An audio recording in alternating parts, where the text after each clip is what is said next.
કેસોને લઈને વાલીઓમાં ભારે ચિંતા જોવા મળી રહી છે। હિંમતનગર સિવિલ હોસ્પિટલમાં ચાંદીપુરા વાયરસના કેસો વધતા આરોગ્ય તંત્ર એલર્ટ બન્યું છે। 26 જૂનથી અત્યાર સુધી 7 દર્દીઓ દાખલ થયા છે, જેમાંથી 3ના મોત થયા છે અને હાલ 2 દર્દીઓ સારવાર હેઠળ છે। સુરત બાદ હવે રાજકોટ મનપા પણ ભારે વરસાદને લઈને એલર્ટ મોડમાં આવી છે। શહેરના 87 જેટલા પાણી ભરાતા વિસ્તારો પર ખાસ નજર રાખવામાં આવી રહી છે અને કોઈ પણ ઇમરજન્સી માટે કંટ્રોલ રૂમ પણ કાર્યરત કરવામાં આવ્યો છે। નાગરિકોને સાવચેત રહેવા અને જરૂર પડે તો હેલ્પલાઇનનો સંપર્ક કરવા અપીલ કરાઈ છે। મોડાસાની એક રાજપૂત મહિલાએ પરંપરાગત બંધનો તોડીને સ્કૂલ વાન ચલાવી મહિલા સશક્તિકરણનું અનોખું ઉદાહરણ પૂરું પાડ્યું છે। પરિવારની જવાબદારીઓ સાથે તેઓ દરરોજ વિદ્યાર્થીઓને સુરક્ષિત રીતે શાળાએ પહોંચાડે છે। તેમની આ હિંમતભરી પહેલ અનેક મહિલાઓ માટે પ્રેરણા સ્ત્રોત બની છે। સુરતના પોદાર માર્કેટમાં ભારે વરસાદ બાદ જળબંબાકાર જેવી સ્થિતિ સર્જાઈ છે। 200થી વધુ દુકાનોમાં 1.5 માળ સુધી પાણી ભરાતા વેપારીઓએ અંદાજે 250 કરોડના નુકસાનનો દાવો કર્યો છે। તંત્રની બેદરકારીનો આક્ષેપ કરતા વેપારીઓમાં ભારે રોષ જોવા મળી રહ્યો છે।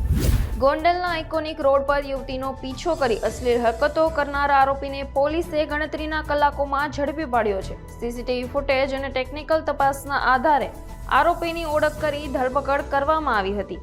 પોલીસે ઘટના સ્થળે લઈ જઈ રિકન્સ્ટ્રક્શન પણ કરાવ્યું હતું। દ્વારકાના રૂપણ બંદર વિસ્તારમાં થયેલા હુમલા કેસમાં પોલીસે ઝડપી કાર્યવાહી કરી તમામ 16 આરોપીઓને ઝડપી પાડ્યા છે। રાયોટિંગ સહિતની કલમો હેઠળ ગુનો નોંધી આરોપીઓને ઘટના સ્થળે લઈ જઈ રિકન્સ્ટ્રક્શન પણ કરાવવામાં આવ્યું હતું। પોલીસની કાર્યવાહીએ વિસ્તારમાં ગુનેગારોમાં ફફડાટ ફેલાવ્યો છે। સુરત પોલીસના no drugs in Surat city અભિયાન હેઠળ ક્રાઇમ બ્રાન્ચે મોટી સફળતા મેળવી છે। રાજસ્થાનની એમડી ડ્રગ્સ લઈને આવેલા એક આરોપીને ઝડપી પાડી તેની પાસેથી 2.78 લાખનો મુદ્દામાલ જપ્ત કરવામાં આવ્યો છે। પોલીસે એનડીપીએસ એક્ટ હેઠળ ગુનો નોંધી વધુ તપાસ શરૂ કરી છે। વડનગરની જવાહર નવોદય વિદ્યાલયમાં એડીપ યોજના હેઠળ નિઃશુલ્ક સાધન સહાય વિતરણ કેમ્પનું આયોજન કરવામાં આવ્યું હતું। 265 દિવ્યાંગ લાભાર્થીઓને આશરે 40 લાખના સહાયક સાધનોનું વિતરણ કરવામાં આવ્યું હતું। આ સાથે સાંસદ ગ્રાન્ટમાંથી શાળાને 14 લાખની બોલેરો ગાડી પણ અર્પણ કરાઈ હતી।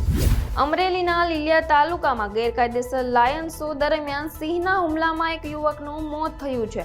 ઘટનામાં અન્ય યુવાનો બચી ગયા હતા, જ્યારે વન વિભાગ અને પોલીસે 2 શખ્સોની અટકાયત કરી છે।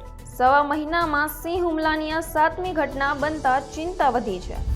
સુરતના હળદરુ વિસ્તારમાં સિલ્વર પ્લાઝામાં ભીષણ આગ લાગતા અફરાતફરી મચી ગઈ હતી। ફાયર બ્રિગેડની ટીમે ઘટના સ્થળે પહોંચી ભારે જહેમત બાદ આગ કાબૂમાં લેવાના પ્રયાસો કર્યા હતા। સદનસીબે ઘટનામાં કોઈ જાનહાનિ થઈ નથી। ધોરાજી વન વિભાગે ગેરકાયદે બાવળ કાપતા 5 શખ્સોને રંગે હાથ ઝડપી લીધા હતા। ભાદર કેનાલના પ્રોટેક્ટેડ ફોરેસ્ટ વિસ્તારમાં ચાલી રહેલી પ્રવૃત્તિ સામે કાર્યવાહી કરવામાં આવી છે। આરોપીઓ પાસેથી 60,000નો દંડ પણ વસૂલવામાં આવ્યો છે।